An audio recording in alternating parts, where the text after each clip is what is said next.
अमृतपाल सिंह कुछ महीनों पहले इस नाम को कोई जानता भी नहीं था। ये एक आम आदमी था जो दुबई में रहकर अपने खानदानी बिजनेस को संभाल रहा था, ट्रांसपोर्ट का बिजनेस करता था।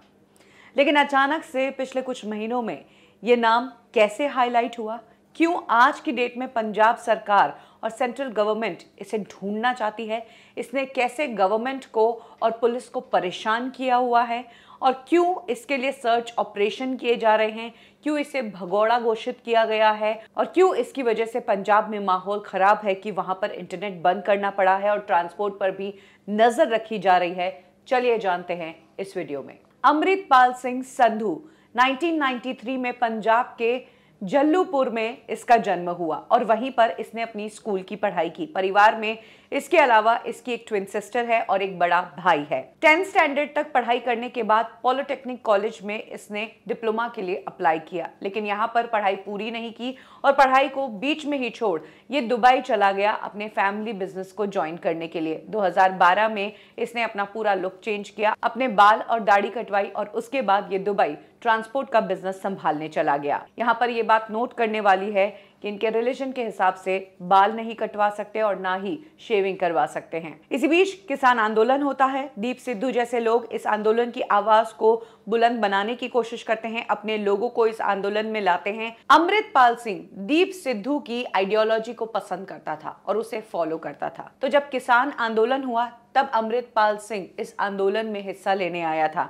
और उसने किसान आंदोलन को काफी कुछ सपोर्ट भी किया था। लेकिन इसी बीच जब रेड फोर्ट की वो घटना हुई और माहौल खराब हुआ और किसान आंदोलन करीब करीब बिखर गया था, तब अमृतपाल सिंह फिर से दुबई लौट गया और उसने वहां पर जाकर जो आइडियोलॉजी थी खालिस्तानी की उसका प्रचार करना शुरू कर दिया और दीप सिद्धू के ग्रुप से जुड़ गया। एक्चुअली इस दौरान दीप सिद्धू ने अपना एक ग्रुप बनाया था जिसका नाम रखा था वारिस पंजाब दे। दीप सिद्धू इसका फाउंडर था और उसकी लीडरशिप में ही ये पार्टी काम कर रही थी। अमृतपाल सिंह दुबई से ही इस पार्टी से जुड़ा था, सोशल मीडिया के जरिए दीप सिद्धू से बातचीत करता था। हालांकि पर्सनली वो दीप सिद्धू से कभी मिला नहीं था, लेकिन वो दीप सिद्धू की आइडियोलॉजी को फॉलो करता था।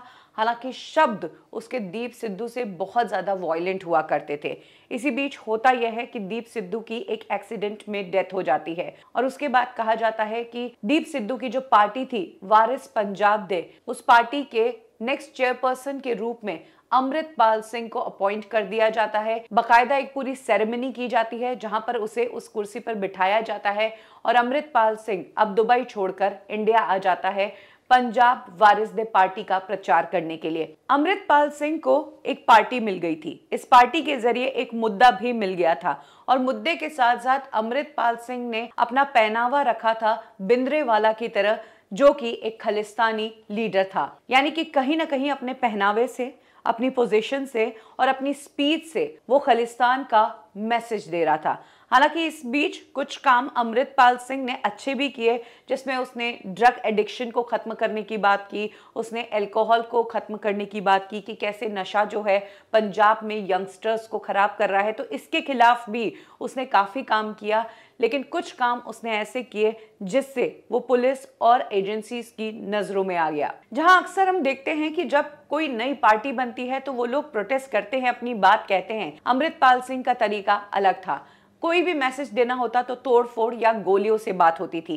जैसे कि कई गुरुद्वारा में अमृतपाल सिंह के गुंडों ने सिर्फ और सिर्फ कुर्सियां और सोफे इसलिए तोड़ दिए क्योंकि उनका कहना था कि गुरु के बराबर में बैठकर कोई भी प्रार्थना नहीं कर सकता है। यानी कि ये जो रेडीमेड मिली पोजीशन का अब अमृतपाल सिंह गलत इस्तेमाल करने लगा था। उसके ग्रुप से जुड़े लोग ना सिर्फ हथियार अपने पास रखते थे बल्कि हर जगह हथियार से ही बात करते थे, जबान से नहीं। बात करें जबान की तो अमृतपाल सिंह ने कई ऐसे स्टेटमेंट्स दिए जो इंडिया में माहौल बिगाड़ सकती है, जो हिंदू और सिख के बीच प्रॉब्लम पैदा कर सकती है। अमृतपाल सिंह ने वन ऑफ द स्पीच में कहा कि सिखों को हिंदुओं ने सालों से अपना स्लेव बना रखा है। इतना ही नहीं, क्रिश्चियन के खिलाफ भी अमृतपाल सिंह ने हेट स्पीच दी जिसमें कहा कि जीसस खुद को नहीं बचा पाए, वो क्रिश्चियंस को क्या बचा पाएंगे। और समय समय पर यह भी संदेश देता रहा कि हमें भिंद्रेवाला की मौत का बदला लेना है, तब तक बैठना नहीं है। हद तो तब हो गई जब अमृतपाल सिंह ने होम मिनिस्टर अमित शाह को लेकर कह दिया कि तुम्हारा हाल भी वही होगा जो इंदिरा गांधी का हाल हुआ था। अमृतपाल सिंह की इस हेट स्पीच के कारण उसका ट्विटर अकाउंट सस्पेंड किया, उसका इंस्टा अकाउंट भी सस्पेंड कर दिया गया। अब सवाल आता है कि आखिर पुलिस की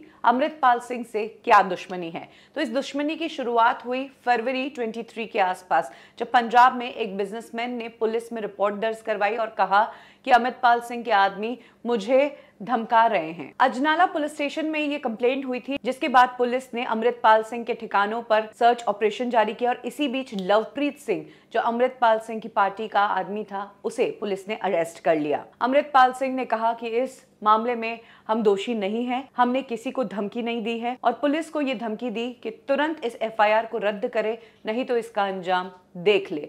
पुलिस ने अमृतपाल सिंह की इस बात का कोई जवाब नहीं दिया, जिसके बाद अमृतपाल सिंह के गुंडे पुलिस स्टेशन पर पहुंच गए और वहां पर गन्स और धारदार हथियार इन लोगों के पास थी। इन्होंने पुलिस स्टेशन में तोड़फोड़ की और पुलिस पर अटैक करने की भी कोशिश की। सबसे बड़ी बात, इतनी बड़ी तादाद में ये लोग पुलिस स्टेशन की तरफ आ रहे थे, फिर भी पुलिस इनके इरादे क्यों नहीं समझ पाई। तो इन्होंने अपने इस ग्रुप को एक जत्थे का रूप दिया था, जैसे किसी मिशन के लिए ये लोग प्रोटेस्ट करने के लिए जा रहे हैं। पुलिस वो समझी थी, पुलिस को जरा भी अंदाजा नहीं था कि ये लोग पुलिस पर ही अटैक कर देंगे। और इस इंसिडेंट के बाद अब पंजाब पुलिस ने अमृतपाल सिंह के खिलाफ सर्च वारंट जारी कर दिया है। अमृतपाल सिंह के ठिकानों पर रेड की जा रही है, जिसमें बेहद चौंका देने वाले खुलासे हुए हैं। कहा जा रहा है कि अमृतपाल सिंह सिर्फ एक लीडर का रूप लिए हुए हैं, वरना ये एक खालिस्तानी है जिसे इंडिया से बाहर रह रहे खालिस्तानी सोच वाले लोगों ने पैसा देकर आईएसआई की मदद से इंडिया में अपने काम पूरे करने के लिए भेजा है।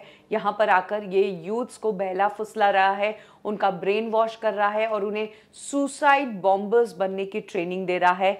ये अपनी नई आर्मी तैयार कर रहा था। इसने ड्रग रिहैब सेंटर्स और कुछ गुरुद्वारास को अपने हथियार रखने के लिए इस्तेमाल किया था, यानी कि ये एंटी इंडियन एक्टिविटीज में इन्वॉल्व है। यही कारण है कि अब पंजाब पुलिस के लिए इसे ढूंढना बहुत जरूरी हो गया है।